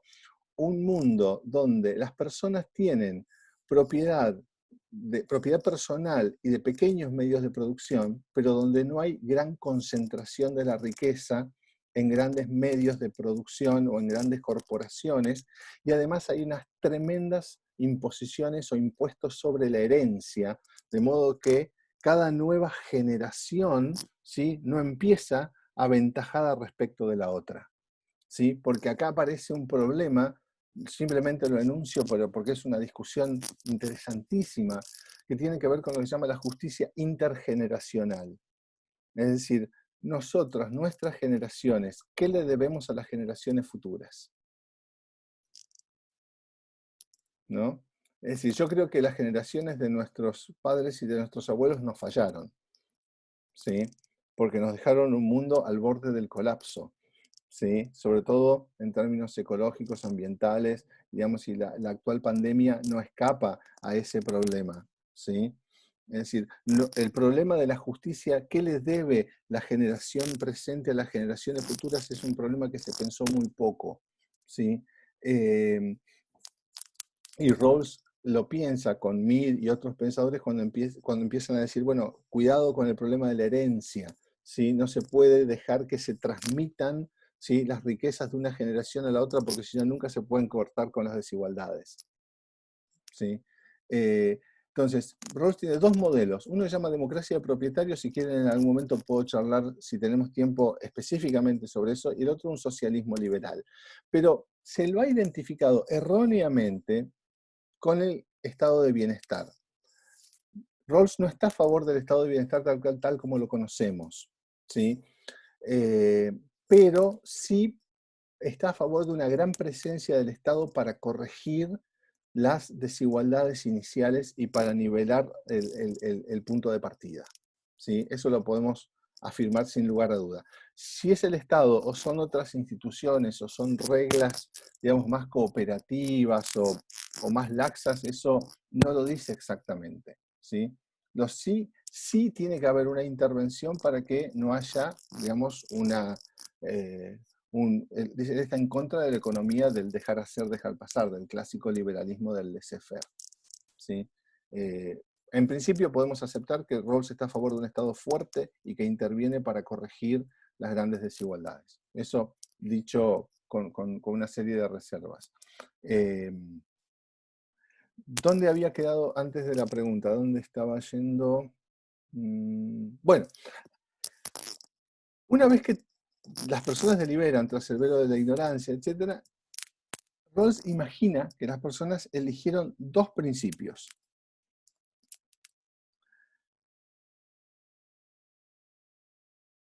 Pero antes de elegir los dos principios, establecieron lo que se llama una concepción general. Esto lo tienen en el resumen que puse en la Petco, así que quédense tranquilos. Una concepción general. La concepción general dice: todos los bienes sociales primarios, libertad, igualdad de oportunidades, renta, riqueza y las bases del respeto de sí mismo, han de ser distribuidos de un modo igual, a menos que una distribución desigual de uno o de todos estos bienes redunde en beneficio de los menos aventajados. ¿Qué significa esto? Dice, primero habla de bienes sociales primarios. Los bienes sociales primarios son las cosas que las personas necesitan para llevar una vida digna. Y los bienes sociales primarios no son solamente la riqueza y el ingreso. Son las libertades, son los derechos, la riqueza, el ingreso, las oportunidades y algo muy importante, las bases sociales del autorrespeto. Ya voy a llegar a ese punto. Entonces él dice, ¿cómo tengo que repartir los bienes sociales en la sociedad? De manera igual. Igual cantidad de libertad, de oportunidades, de riqueza, de ingreso, todo para todos y todas. Es decir, un reparto en primera instancia completamente igualitario. Por eso Rawls es un liberal igualitario. Dice, después, si puedo permitir algunas desigualdades que beneficien a todos y a todas y a todos, y sobre todo a quienes quedan en peor situación, entonces tengo que permitirlas. Eso es lo que se conoce como el principio de la diferencia. Entonces, a este principio general, entonces recuerden esto, la primera, hay como dos distribuciones posibles. La primera, hay que repartir todo igual. Después hay que ver si corrijo. Déjenme dar un ejemplo medio, está en el borde de la caricatura, pero creo que va a ser ilustrativo, ¿sí?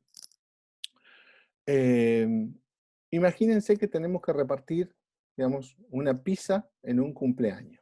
¿Sí? Estamos en el pelotero, cuando volvamos a los peloteros y repartamos la pizza, lo vamos a poder hacer. Entonces, la pizza siempre se corta en 8 porciones. ¿Sí?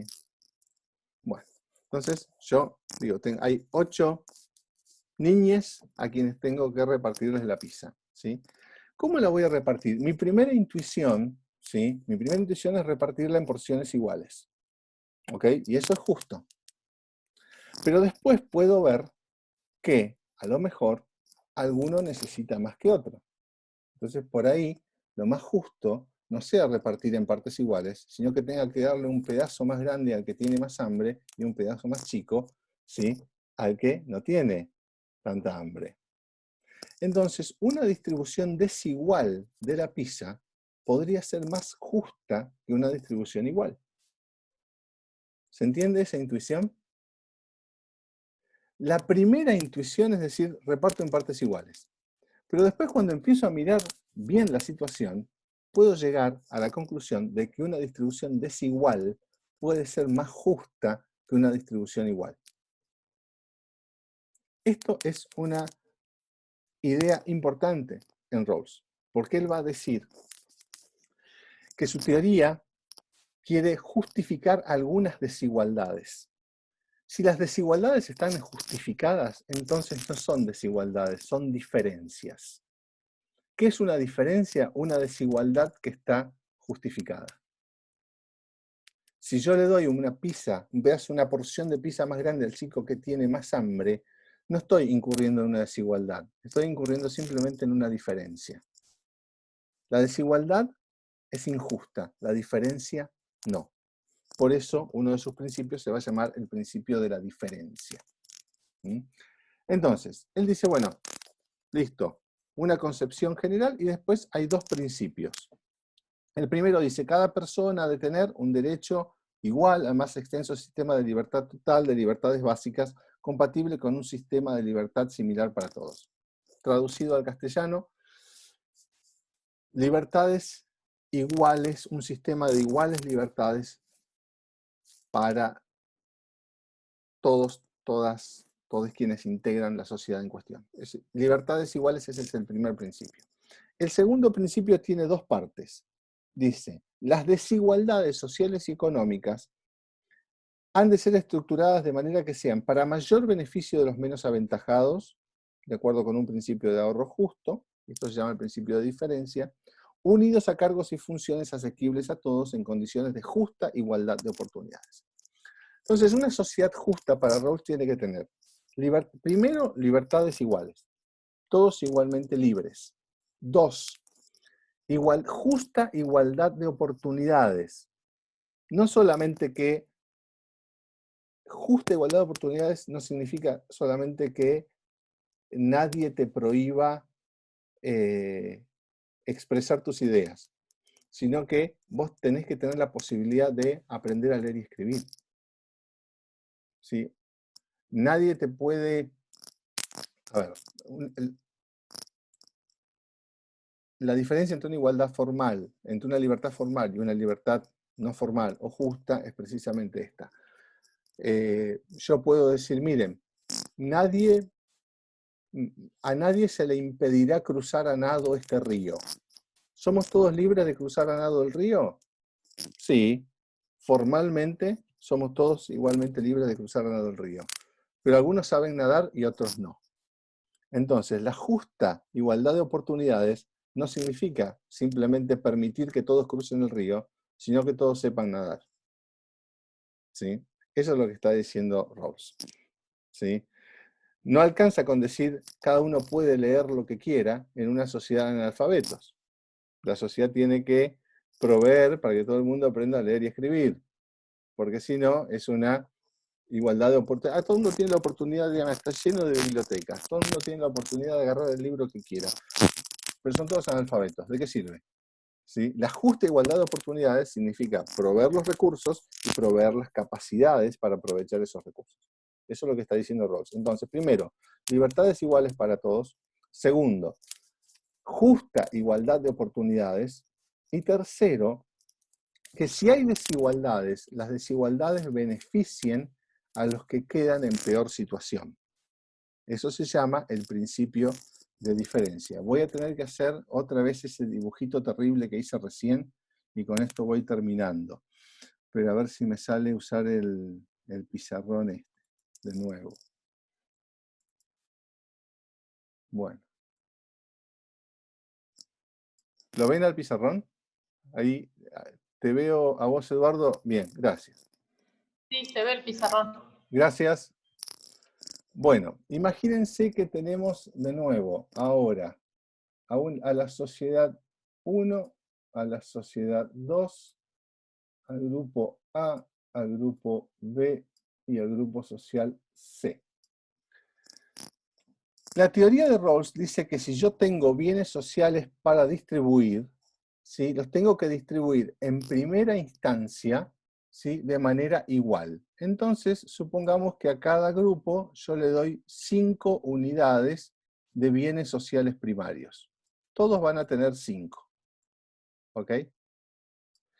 El grupo A es el grupo de los más productivos, más talentosos, más arriesgados, y qué sé yo. El B no tanto, y el C, por ahí, los no tan productivos, no tan talentosos, no tan audaces, no tan ambiciosos, etc. Estos grupos, ¿sí? El grupo A, B y C, y que cada uno empezó de manera igual, van a cooperar entre sí y van a producir un excedente. Supongamos que producen un excedente de 10. 10 unidades de bienes sociales primarios. Entonces, a este grupo más productivo le vamos a dar 5 unidades de esas 10 que tenemos excedente. 5 más 5, este grupo va a tener 10. Al segundo grupo, que por ahí contribuyó un poquito menos, ¿sí? Le vamos a dar 3. Entonces va a terminar con 8. Y a este grupito, que tal vez produjo un poco menos, le vamos a dar 2. 5 y 3, 8 y 2, 10. Perfecto. Le vamos a dar 2, entonces va a quedar con 7. ¿Ok? ¿Qué es lo que va a decir Rawls? Ahora teníamos una sociedad igual. ¿Ok? Esa sociedad produjo un excedente. A ese excedente lo repartimos en función de más o menos lo que produjo cada uno. Y ahora tenemos una sociedad que ya no es igual, pero es desigual. Sin embargo, ¿qué es lo que pasó? Pasó que ahora el grupo que acá está peor tiene 7 y acá el grupo que está peor tiene 5. Por lo tanto, según la lógica anterior de que hay que elegir la posición del peor lugar posible, es mejor la sociedad 2 porque los que están peor están mejor que bajo la igualdad inicial.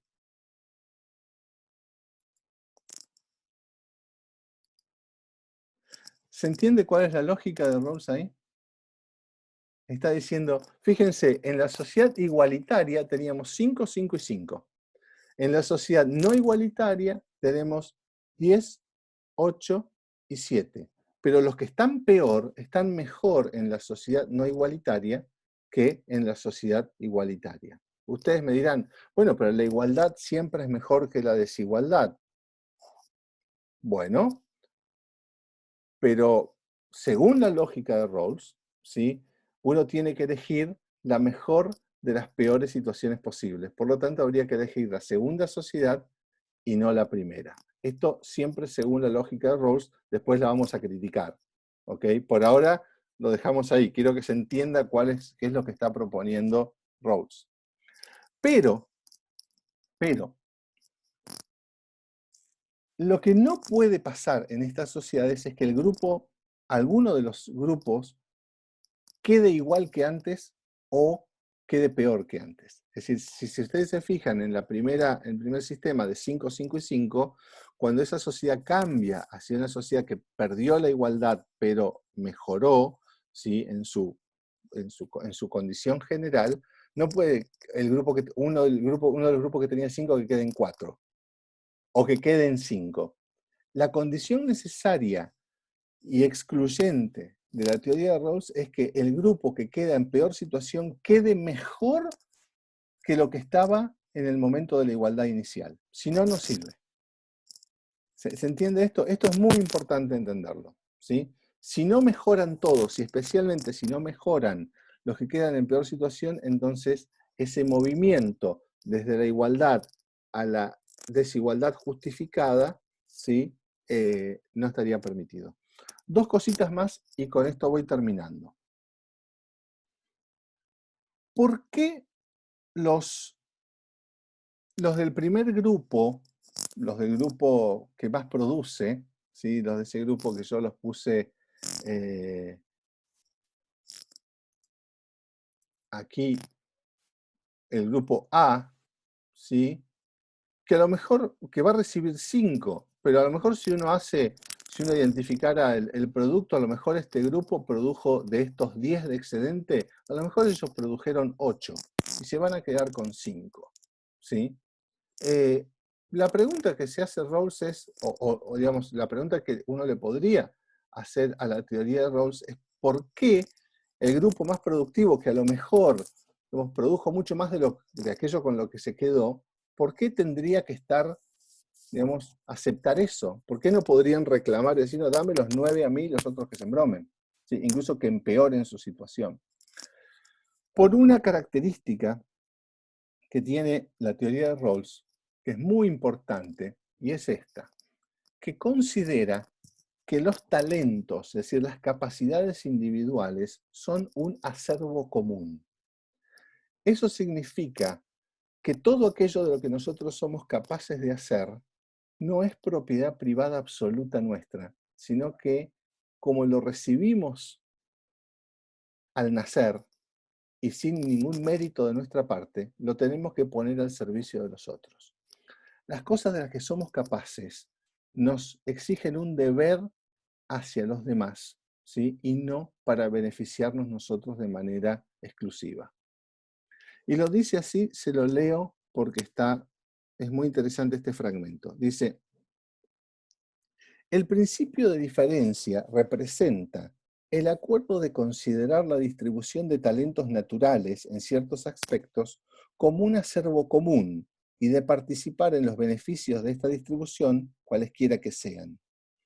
Aquellos que han sido favorecidos por la naturaleza, quienesquiera que sean, pueden obtener provecho de su buena suerte solo en la medida en que mejoren la situación de los no favorecidos.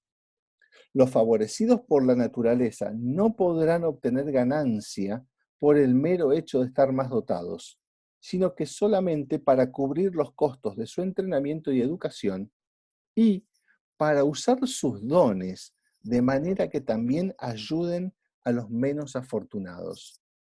Nadie merece una mayor capacidad natural, ni tampoco un lugar inicial más favorable en la sociedad. Rawls es un pensador profundamente antimeritocrático, porque él está diciendo nadie merece, ¿sí?, ni su capacidad natural, ni su lugar inicial en la sociedad. El que nació rico no mereció nacer rico, simplemente tuvo la suerte de nacer rico. El que nació sano no mereció nacer sano, tuvo la buena suerte de nacer sano. El que nació pobre no tiene la culpa de haber nacido pobre. No es responsable de eso. El que nació enfermo tampoco. Por lo tanto, no hay mérito ni demérito, ¿sí? Por eso Rawls, la idea de mérito en la teoría de Rawls no vale.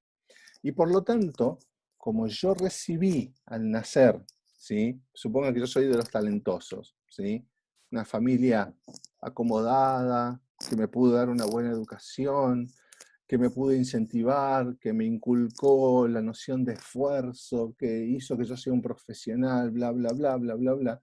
Nada de eso es mérito mío. Entonces, ¿qué tengo que hacer yo con eso que me fue dado? Tengo que ponerlo al servicio de los demás, porque los talentos son parte de un acervo común. Entonces yo no puedo quedarme con la totalidad de lo que produzco. Si yo voy a obtener algún beneficio de lo que yo produzco, tiene que beneficiar a los otros también, si no, no sirve. Eso es lo que está diciendo Rawls con la idea de los talentos como un acervo común. Es una idea muy, pero muy radical. Radical en el sentido de profundamente contraria al sentido común, ¿no? Dice, yo me gané esto, yo me lo merezco, entonces es mío. Entonces te diciendo, no, vos no te mereces nada, digamos.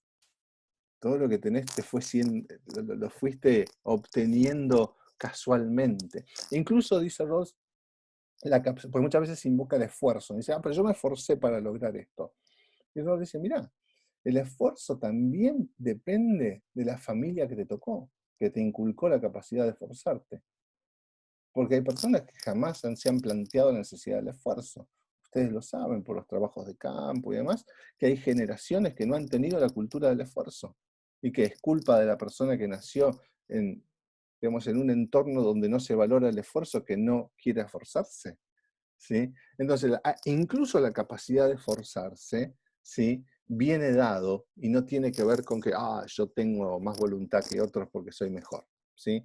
Lo que está diciendo Rawls es, miren, ¿saben qué? Disfruten de los talentos que tienen, pero no son de ustedes solos, ¿sí? Si no los ponen al servicio de los demás para mejorar la situación de los que están peor, no sirve, no es justo, ¿sí? Bueno, última pregunta. ¿Qué pasaría si en esta sociedad, en una sociedad rawlsiana, algunos tuvieran mucho dinero? Imagínense que el primer grupo tiene 10.000. Imaginen la situación de 5, 5 y 5, ¿no? El primer grupo tiene 10.000. El segundo grupo se queda con, no sé, ponele 10, y el último grupo se queda con 6. Eso significa que el último grupo mejoró, pero el primer grupo mejoró muchísimo. Si se produjo una desigualdad muy grande. ¿Está? Según el criterio de Rawls, esa sociedad todavía sería justa porque los que están peor mejoraron. Pero ahí viene una idea que tiene Rawls que se llama el veto de los menos aventajados. Es decir, ¿quiénes son los que dicen cuánta desigualdad puede haber en la sociedad? Los que están peor. Es decir, los que quedan en peor situación son los que dicen cuánta desigualdad es tolerable. Después no lo voy a leer ahora, pero tienen el fragmento sobre el veto de los menos aventajados. Entonces miran, ¿cuánta desigualdad aguanta una sociedad, profe? La desigualdad que aguantan los que quedan en peor situación, diría Rawls. Entonces, si es una desigualdad que a mí no me lastima subjetivamente, entonces no hay problema. Si es una desigualdad escandalosa, entonces no la voy a permitir. Y esto tiene que ver, y acá termino, con un bien social primario que lo mencioné anteriormente, que se llama las bases sociales del respeto por uno mismo o autorrespeto. ¿Qué es esto?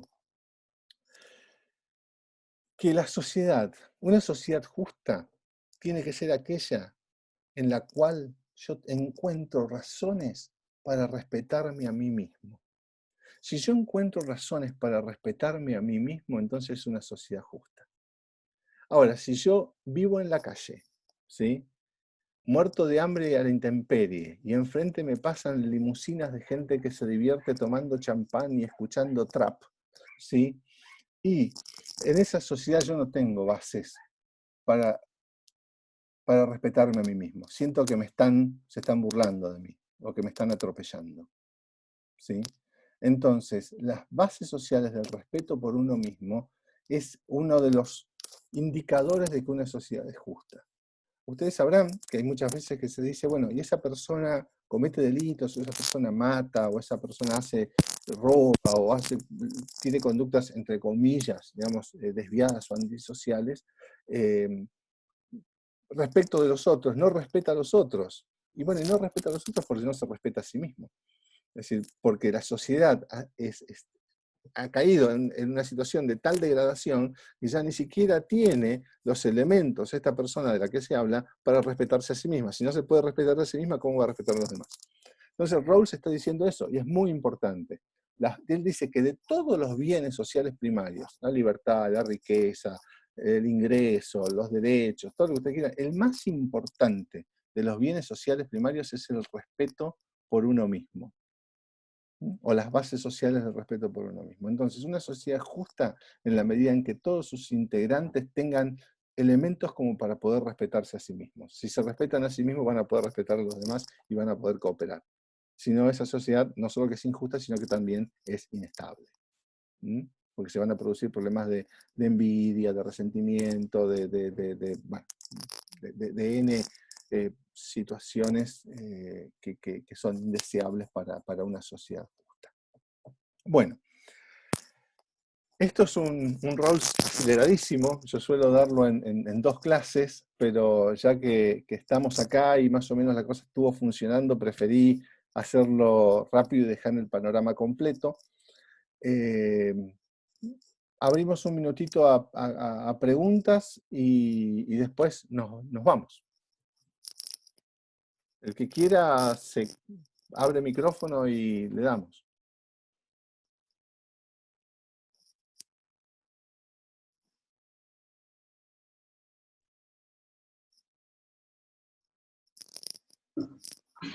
Yo por mi parte no tengo ninguna duda, digamos, ya que como que lo habíamos pedido y en el práctico también lo habían pedido. Todo bueno como que des el cierre, así aclarar varios puntos que en la lectura capaz que no quedan tan claros. Así que por mi parte no tengo ninguna. Lo habías leído en la presentación de Gargarella, ¿verdad? Claro, sí. Lo que no leí fue el resumen ese, ni siquiera lo había visto, el resumen que dijo que había subido. Sí, lo subí anoche, por ahí por eso. Está bien. Sí, Creo que estaba, no lo he visto. Sí, Así sí. que bueno, después lo voy a pedir una vez. Bien. Eduardo. Sí. Sí, una cosita nada más. Digamos, en cuanto lo escuchaba, digamos, respecto a la caracterización que hace de Rawls, y lo que veía,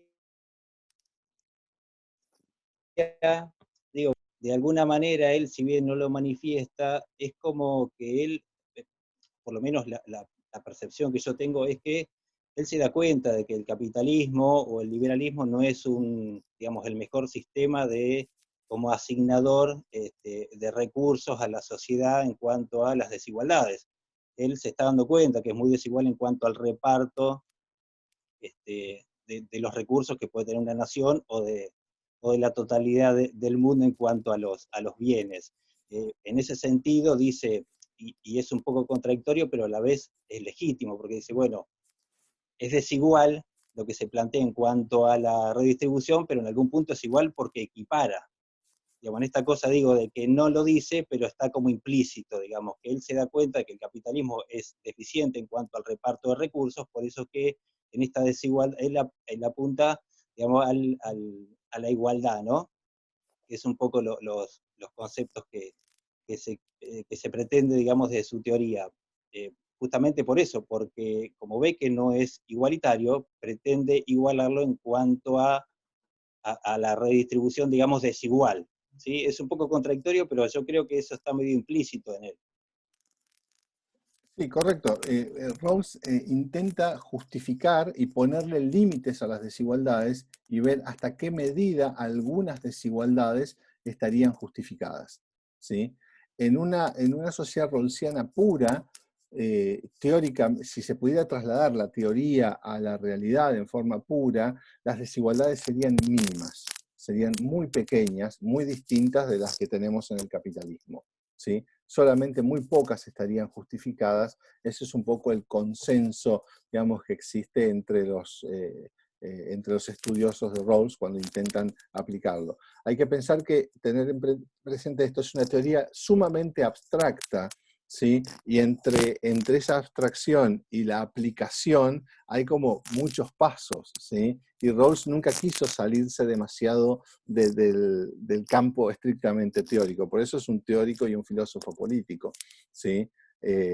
Pero de todos modos, los que intentaron trasladarlo esto en términos de políticas públicas, se encontraron con que, bueno, si uno aplicara, tendría una sociedad capitalista o socialista, también con desigualdades, ¿sí? Ya vamos a ver más adelante, y esto cuando Gonzalo lleguemos a Cohen, vamos a ver que el socialismo tampoco es estrictamente igualitario. Tiene otras justificaciones para las desigualdades, ¿sí? Es decir, el igualitarismo puro, ya el mismo Marx lo criticaba, decía eso es comunismo crudo, ¿sí? O es comunismo primitivo, de darle a cada uno una parte igual, ¿sí? Porque eso no termina siendo razonable, ¿sí? Así que pero el problema es cómo se justifican las desigualdades, y en este caso Rawls tiene esta teoría. Después, en próximas clases y avanzaremos un poquito más con eso, pero la idea que planteas, Eduardo, es correcta. ¿Alguien más? Bueno, cuéntenme cómo vienen con las lecturas. ¿Leyeron Gargarela sobre Rawls? ¿Lo leyeron completo? Sí. ¿Leyeron algunos fragmentos de Rawls directamente que estaban previstos en la Biblia?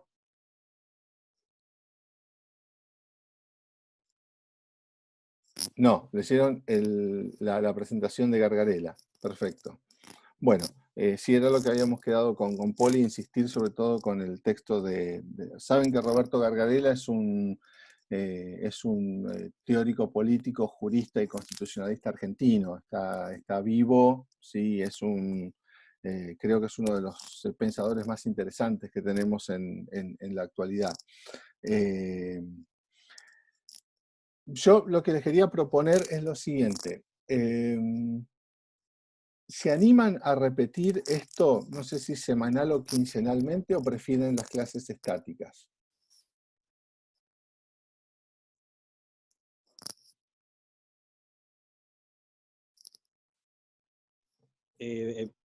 Hablen. Pido palabra.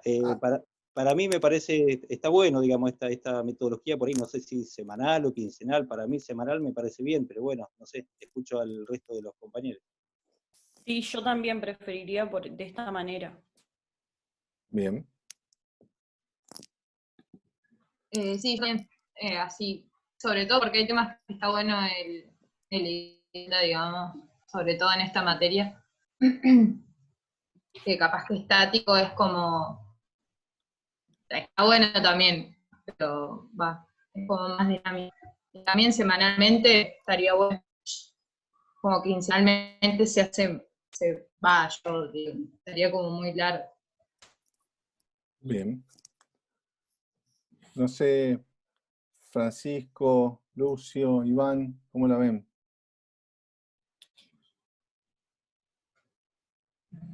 Por mí estaría bueno. El formato sirve, aporta. Iván, ok.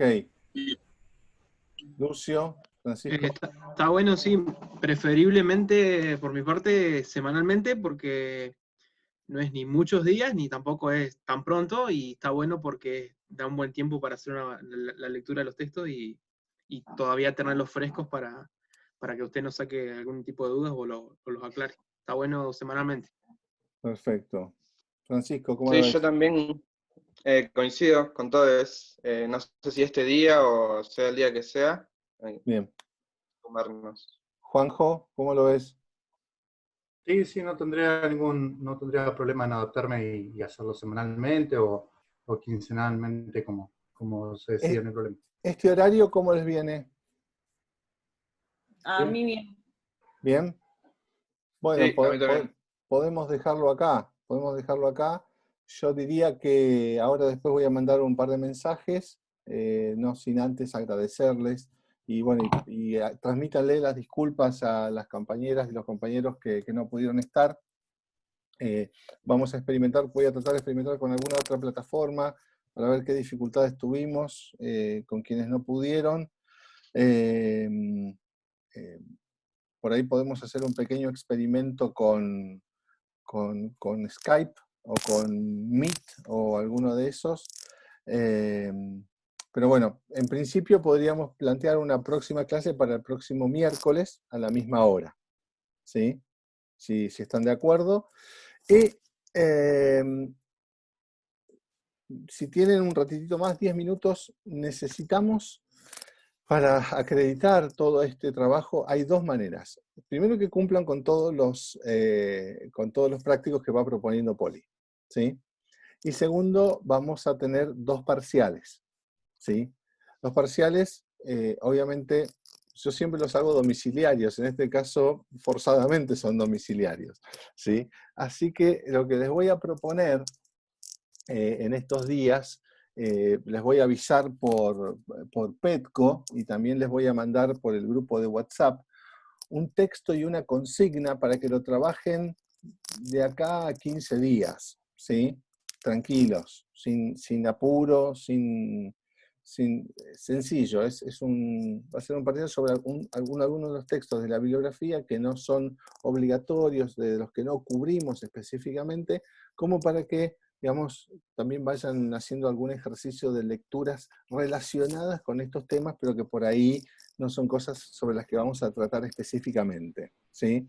Es decir, no es que le voy a tomar un parcial sobre Rawls, sino que prefiero avanzar con otras lecturas que pueden ir haciendo con alguna devolución y una guía de lectura o alguna consigna de interpretación y opinión sobre un texto, ¿sí?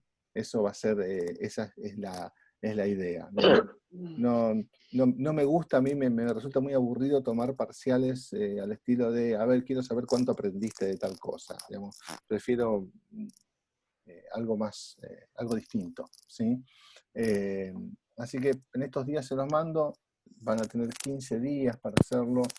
Si no pueden, por alguna razón, digamos, insisto con la noción de ser flexibles en todo este proceso, no va a haber ningún problema, digamos, ¿está? Porque el teletrabajo, tanto a ustedes como a nosotros, nos está llevando mucho más tiempo de lo que lleva lo presencial. No sé si lo notaron. Sí. A mí, por ejemplo, la preparación de clases y demás cuestiones, y acostumbrarme a los sistemas, cada uno tiene su plataforma y su modalidad, me está llevando bastante tiempo, pero bueno, es lo que podemos hacer. ¿Les parece que entre mañana y pasado les planteé la consigna? Y la clase esta va a quedar grabada y la voy a subir a Petco, así queda disponible. En este momento pauso